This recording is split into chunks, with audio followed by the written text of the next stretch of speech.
সকলকে শুভ নববর্ষ। টেপা পুতুল বা গলিয়া। টেপা পুতুল এক সময় খুব জনপ্রিয় ছিল। মেলা টেপা পুতুল খুব জনপ্রিয় ছিল। টেপা পুতুলগুলো হতো মূলত মাটি কালার, পোড়ামাটি কালারের হতো, কাদামাটিতে তৈরি করা হতো। টেপা পুতুল তৈরি করার জন্য কোনো সাজ বা ঢাইস নেই। এটি তৈরি হতো হাত দিয়ে টিপে তৈরি করা হতো। এগুলো কুমারপাড়ার কুমারদের আর নারীরা তৈরি করতো টেপা পুতুল।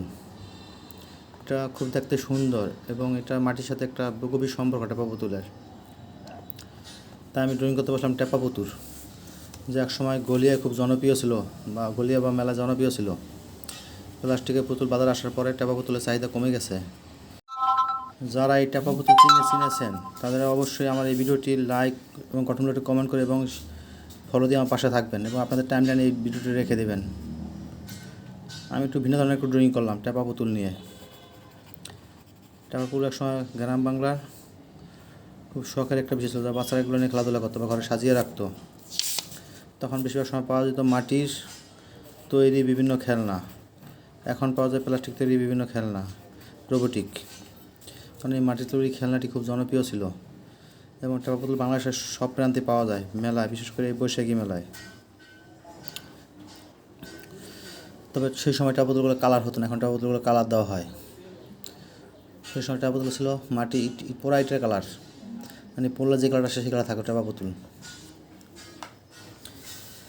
এবং টেপা পুতুল দেখতে একটু ব্যতিক্রম, হাত দিয়ে টিপে কুমারপাড়া ছাড়া বিভিন্নভাবে বিভিন্ন লোক বানাতে পারতো। আমি দেখেছি অনেককে বানাতে, হাতে টিপে অনেকে বানাতে পারতো এটি। টেপা পুতুল ক্ষেত্রে বেশিরভাগ হয় দুটি বাচ্চা বা একটি বাচ্চা বা একটি মা, এই ধরনের টেপা পুতুল বেশি হয়। আমি এখানে টেপা পুতুলের ড্রয়িং করেছি ব্রাশ পেন দিয়ে।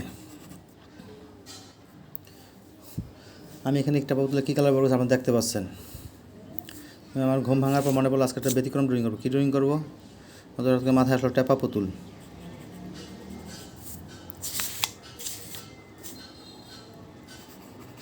তাই সে ফিরে গেলাম অতীতে, সে যখন টেপা পুতুল মেলা দেখতাম বা কিনেছি অনেক। টেপা পুতুল ভালো লাগে না এমন ব্যক্তি খুব পাওয়া খুব দুষ্কর। এই পুতুলগুলো এখনও জনপ্রিয়, তবে প্লাস্টিকের পুতুলের কাছে এই পুতুলকে হার মানতে হয়েছে। তাই এই পুতুল যারা তৈরি করে তারা এখন তৈরির সংখ্যাটা কমে দিয়েছে, কারণ এখন আগের মতো বিক্রি হয় না, তাই কমিয়ে দিয়েছে। এখনও কিছু লোক শখের বশতে টেপা পুতুল কিনে থাকে। সর্বশেষ আমার ভিডিওটি কীরকম হয়েছে তা অবশ্যই আপনাদের সুন্দর গঠনের একটি কমেন্ট করে আমাকে জানাবেন, তাতে আমি আপনাদের কাছে কিছু ভিন্ন ক্যাটাগরি ড্রয়িং নিয়ে তুলে ধরতে পারবো ড্রয়িং।